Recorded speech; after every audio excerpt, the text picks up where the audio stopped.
फाइनाय सालमारी नैजिथाम एप्रिल तालो त्रिपुरा माध्यमिक शिक्षा परिषद एडमिट कार्ड रुवानु कोचक माध्यमिक आमजोग मुंगो आसुंगनाय रोताकलाय नैजि बासाय राबा चिनै आबनि लगे माध्यमिक आमजोग मुंगो आसुंगनाय रok ब्रैजि स्नि साइते बारा चुकुचिदक थांनाय बिसनि सिलाय ताकलाय किसा कम क्राकसाला त्रिपुरा माध्यमिक शिक्षा परिषद नि आजोगफ्रां मिहिर कान्ति देव कक्तमा थुमनाय रनो अकक्तम 47,596 গতবারের তুলনায় 4,000 মতো কম।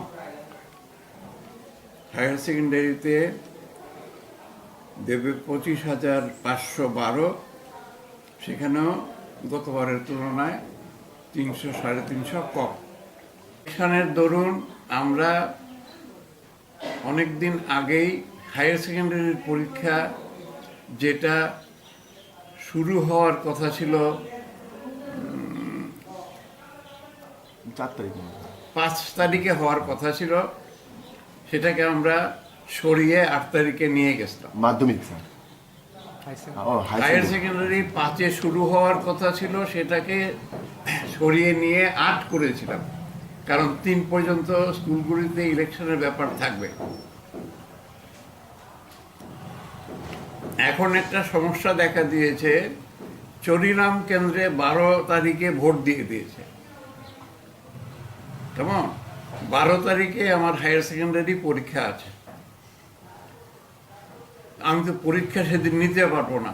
2 কারণে, এক হচ্ছে যারা পরীক্ষার্থী তাদের মধ্যে ভোটার থাকতে পারে, ফলে 12 তারিখের পরীক্ষা আমি বদলাতেই হবে, নিতে পারবো না।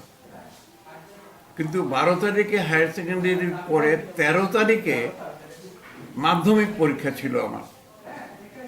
এখন 13 তারিখে যদি চরিলাম স্কুলে ভোট হয় 12 তারিখে, 13 তারিখে আমার পক্ষে পরীক্ষার অ্যারেঞ্জমেন্ট করা সম্ভব হবে কিনা আমার পক্ষে এখন বলা কঠিন। আমরা আশা করছি কমিশন কিছু একটা রিলিফ আমাদের দেবে, কারণ একটা ডেট এখন নড়ানো মানেই অনেকগুলো জায়গাতে গোলমাল হয়ে যাবে। আমি জানি না কি হবে, কিন্তু এটার আশঙ্কা আছে। আর 12তে কোনো আশঙ্কা নেই, 12 আমাকে সরাতেই হবে। 12 হচ্ছে ভোটের দিন। 13টা নিতে পারবো কি না জানি না, আজকালের মধ্যে জানলে সেই অনুযায়ী স্থির করব। স্যার এটা কি পরে লাস্টে হবে পরীক্ষাটা, যদি 12 তারিখের পরীক্ষাটা 12 তারিখের পরীক্ষাটা যদি লাস্টে না নেই, তাহলে মাঝখানের প্রত্যেকটা ডেট চেঞ্জ করতে হয়, সেটা তো আরও ঝামেলা। কারণ ক্যালেন্ডার মেলাও, ছুটির লিস্টে মেলাও, স্কুলের ছুটি মেলাও, অনেকগুলো লাগে, তো সেটা সম্ভব নয়। তো 12 তারিখেরটা পেছন দিকে চলে যাবে। এখন মাধ্যমিকের 13ও যদি সরাতে হয়, আমি জানি না, তো আমার হিসাব করতে হবে, দেখতে হবে। কিন্তু আমি এটা নিয়ে আশঙ্কায় আছি।